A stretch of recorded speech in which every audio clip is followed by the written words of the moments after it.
I'm also hearing that Roman pulled out because he knew that there was freaking no chance that they were going to win.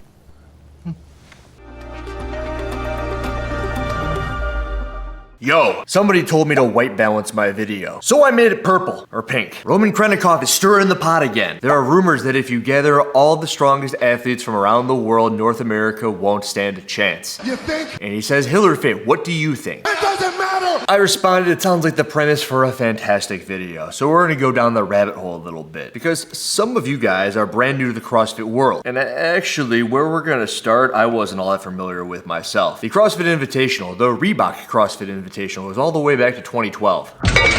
Reebok CrossFit. That roster consisted of Rich Froning, Jason Khalipa, and Matt Chan. Those are the men. The women were Julie Fouché, Rebecca Voigt, and Kristen Clever. Two of those individuals you may have seen in my most recent video on the NorCal Classic. They were going head-to-head with Europe, so it was the United States versus Europe. There was some weird commentator dude. The fittest men and women on planet Earth for the first time ever in a live television broadcast all across Europe. It was on some sort of local European TV station thing. And this is where it's gonna really go off the rails, because I know the women. The women are Sam Briggs, Annie Thor's daughter, and Katrin David's daughter. The men are Numi Kataranason, Tomas Villanio, and Mikko Arompa. I actually know the Arompa guy, but I don't know the other two at all. So it really shouldn't be all that surprising that in that first year of the Invitational, the United States just whooped up on Europe. I'm assuming that the up-and-ups over at CrossFit were like, all right, well, it is the United States, and we are a little bit fitter than Europe, so we might as well put them up against the entire world. So in 2013, it was the United States versus the world. But wouldn't you know it, the world came out on top that year. I think that the year 2014 is where it really hit its stride, where it kind of wasn't just one versus the other, which is what happened at the SoCal Wodapalooza this year. But it was the United States still, but they kind of branched off into Canada and then Europe, as well as either Australia or the Pacific region. Probably tried to reverse course a little bit after figuring it's like, well, the United States can't take on the world. Is that what you think? Now remember what I'm saying there. The United States can't take on the world, which is kind of what Roman was saying on that Instagram post. If you put all of the best in the world together, the United States, which is now North America, so it also includes Canada and Mexico. I think it includes Mexico. I'm no geographer, geologist. Isn't that a rock guy?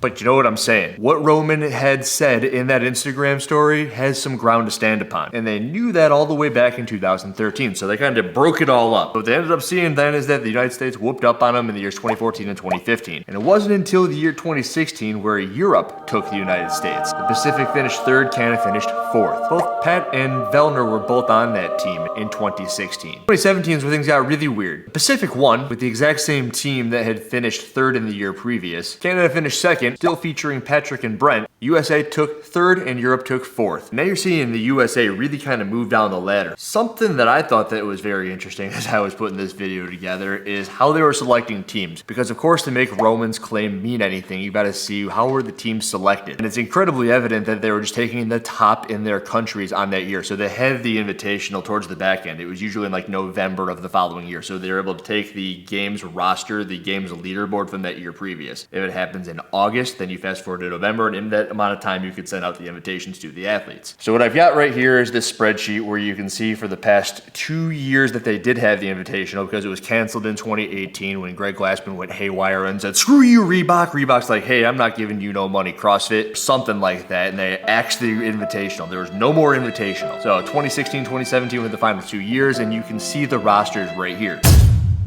I got this like green-red sort of setup thing, and you can see a whole lot of green. All of those green spots mean that the athletes who are in those positions, the men and the women, were the fittest in their category, in their country for that year leading up to the Invitational. Lucas Hogberg and Jason Smith are kind of interesting cases because Jason Smith was listed in like South Africa. He competed in Europe, so I put him as a blue guy, but he was 10th, so he was really fit. It's not like they took some random person and threw him in there. And they also have Lucas Hogberg, but that year the Europe didn't really have a qualifying man behind BKG. So I don't know how they came up with Lucas Hogberg, but they chose Lucas Hogberg, and he's blue. To be honest with you, I wanted to see a blue duck. But you do see a couple of red dots. The red dots are Rich Froning and Scott Panchik. Now I remember not thinking about it too much back then because it's Rich Froning. He won the CrossFit Games 4 times, but then you start looking at how they selected the teams, and it's very evident that they're just going down the list. They're taking the fittest in the countries. And Rich Froning couldn't have been deemed the fittest in the country because he wasn't an individual competitor at the CrossFit Games in 2016. He was on the teams. That would have been Matt Fraser.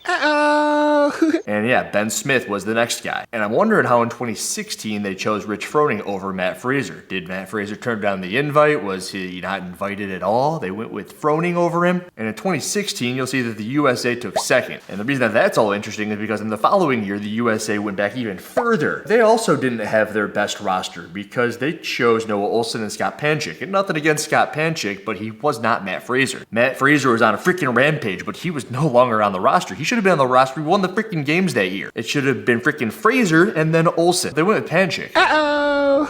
Which is weird. Again, did he decline the invitation? Everyone's got this kind of thought process that Fraser just doesn't do any offseason competitions. I know I'm going to see that in the comment sections, but Fraser also seems to have a stick up his butt about the way that CrossFit has been operating in like the past couple of months. I think it was on Brian Friend's podcast. And I'm wondering if he was kind of salty about the fact that they didn't send him out an invite. Oh well. And the point of all of this, bringing up the history that is the CrossFit Invitational, showing you how the rosters are chosen, because it brings me to the Tier Wadapalooza SoCal Cup thing. Now, I wanted to rip my hair out trying to figure this out, but then I remembered that I had spoken earlier to somebody over at SoCal Wadapalooza, and they had reminded me that they were using the worldwide ranking system, which I think is one of the dumbest things to come out of CrossFit in a long time. And that's really saying something if you've seen any of my videos. But it's kind of sort of close. But the reason it's worth looking at the worldwide ranking system is because they didn't even really abide by it.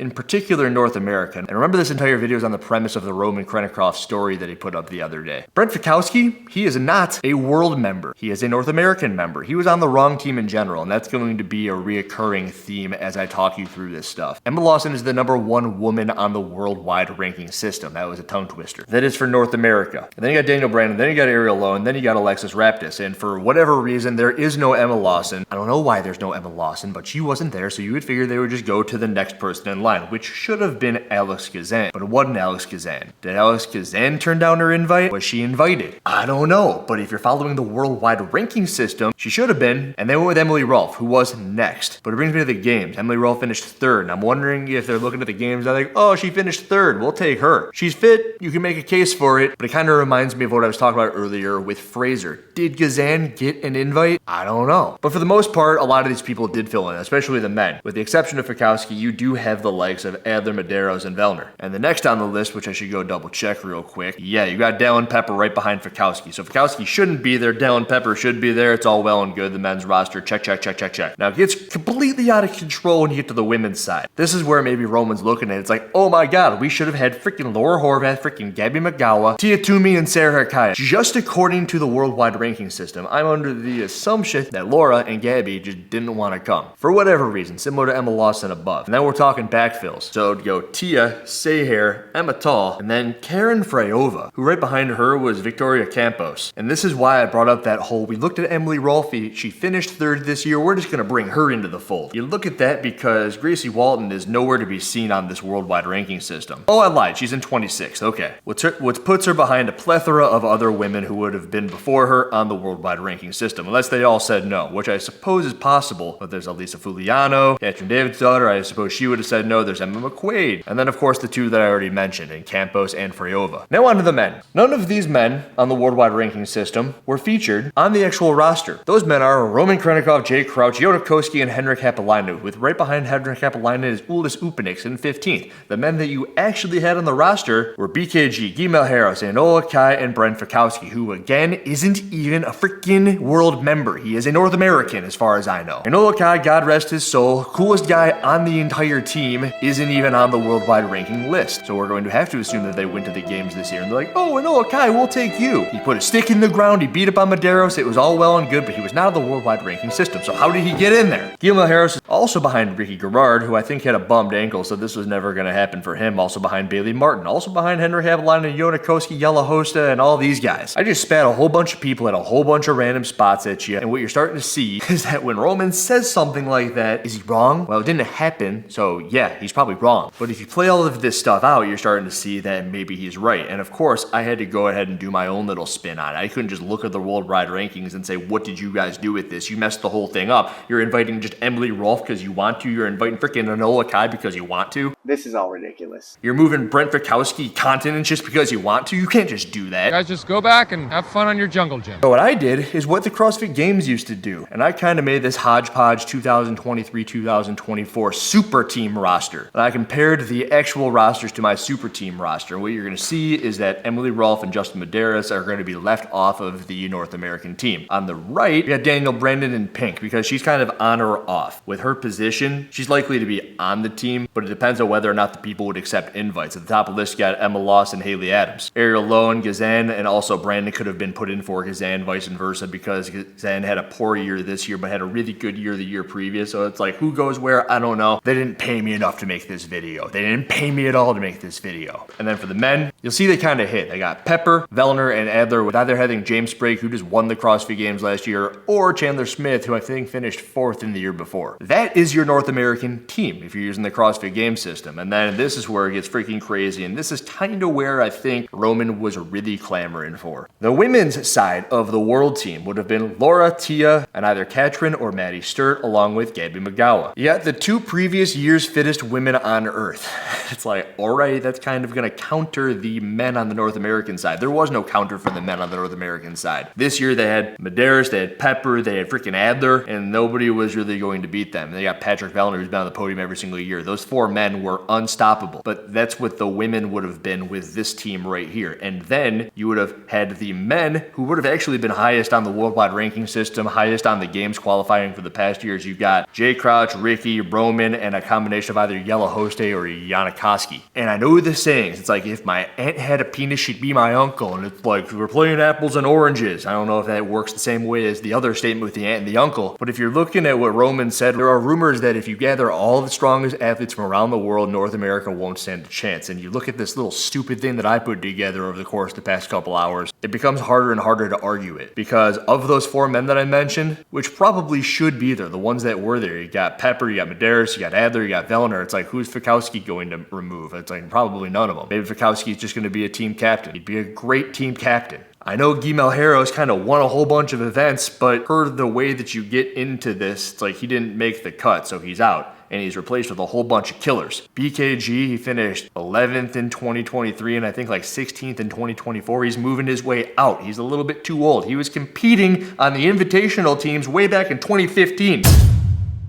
He's been here forever. Let the dude take a break. Put him to freaking rest. Maybe he can be the team captain. But then we're going to replace him with Jay Crouch, Ricky Garrard, Roman Khrennikov, and Yella Hoste. Or Yanikoski. I don't know. I don't care. But again, this is just like if it were a perfect world. There's a whole lot of crap going on right now where it's like, I don't know if this person's showing up here. I don't know if they're going there. I don't know if they want to see each other in the same room. Our pets' heads are falling off! But if it were a horse race, if the horses don't care who's where or whatever, they're just going to run as fast as they can and win. So I'm taking the best horses in the world, putting them into their little stables, and I'm just sending them off to go, and I'm looking and I'm like, all right, well, Roman's got a freaking good point. Andrew, what do you think? I think the world whoops up on the North American team. They didn't whoop on the North American team. I'm also hearing that Roman pulled out because he knew that there was freaking no chance that they were going to win against the North American team. It's what every analyst and their brother said. It's like, they're looking at it, it's like, well, the freaking world is screwed. It's incredible that the world did what they did, but then again, they had Guy the specialist who basically won 2 events on his own accord. Tia Toomey, who did the entire competition by herself. But then if you really think about it, you just put the freaking Laura Horvath in there, sprinkle in a little Ricky, and then the game's over. And then Roman's like, I'm in, I want to play. But what am I talking about? That's just